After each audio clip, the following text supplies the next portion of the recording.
The fourth week of RPGaDay for 2016 is drawn to a close, so it's time for another status update and weekly recap. Our first weekly recap looked at interesting answers to the first set of questions. The second one looked at blogs or vlogs that you might not be aware of. The third week looked at people who had stuck to it and were still in it for the long haul. And for this fourth week, we're going in a slightly different direction. We're going to look at bloggers or vloggers who joined late and are catching up fast, with special mention for some who started on time but then got delayed and have to catch up now. As usual, this will not be an exhaustive list, just a sampler, so if you like your posts condensed, these are places to check out. Our first site takes the prize for being the latest start that I have seen, 21 days before they started the challenge, but they have already managed to catch up, so beat that, everybody.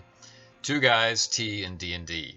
This is a strong team with good back and forth banter, and that first post covers an awful lot of days. You'll just have to see it. Our next stop is the live journal blog of Stephen Ross, who started out doing 3 posts at a time. Very short, easy to read. At time of recording, he's all up to date, so this is another site you might want to check out.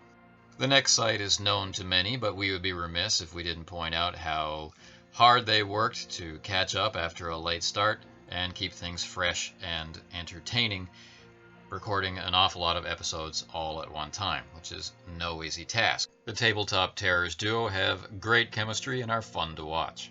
In similar fashion, the Drop Dice channel has also had to resort to compilation posts to get through the challenge due to circumstances beyond mortal control. These are pretty interesting posts to listen to, so give those a try. Our next stop is the Philippines, with the life and times of a Philippines gamer who has been doing his best to keep up, and I have faith he can get through to the end. Another late start is the blog of Ed the Bard, who has also had to do some massive compilation posts to catch up and keep up to date. In contrast, we have the blog of the Lich, who was struck low by some terrible disease, possibly even dengue fever. He started out really strong, and still on his blog notes that this is a delay. You know, nearly dying is a delay, so hopefully we can see a return to posting for that blog. Perhaps comments and well wishes could speed that on its way. The final stop on our tour is the blog of Autocratik, David F. Chapman, our founder, the creator of RPGaDay. And he started on time and kept up an amazing pace despite how busy he is working on something special, possibly a game that you will love. But who can say? David has fallen behind and is now doing multiple posts to try and catch up. Again, support will probably be very welcome there. The questions for week 4 were the usual blend of actual play stories combined with questions about the social aspect of our hobby.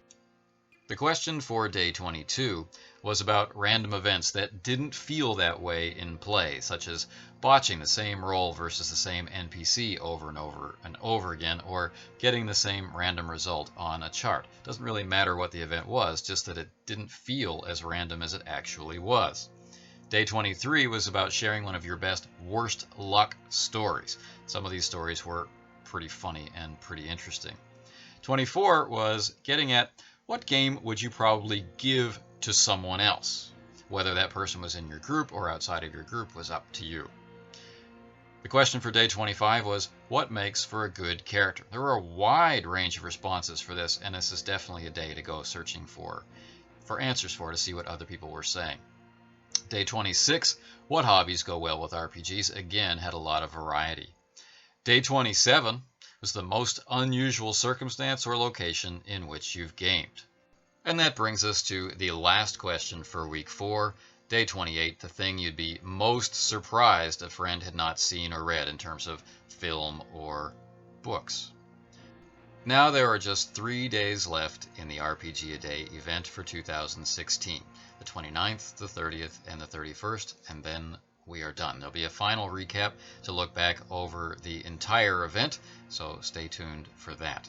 In addition, I'll be getting together with Dave Chapman to do a retrospective of RPGaDay for 2016 and hand the event back over to him to figure out what to do with for next year. Until then, I hope you've enjoyed this week's status update and weekly recap. Thank you for listening. And if you're one of the people mentioned, or if you're among the many people who were not mentioned, who are trying to keep up, who are trying to catch up, or who are just starting out answering the questions, thank you. This event is all about the people who are participating. It's about them communicating with each other and sharing each other's responses. Quite simply, this event does not exist without you. So, if you're just starting out, or if you're trying to catch up, don't worry. We're watching. Who are we? We are the Brigade.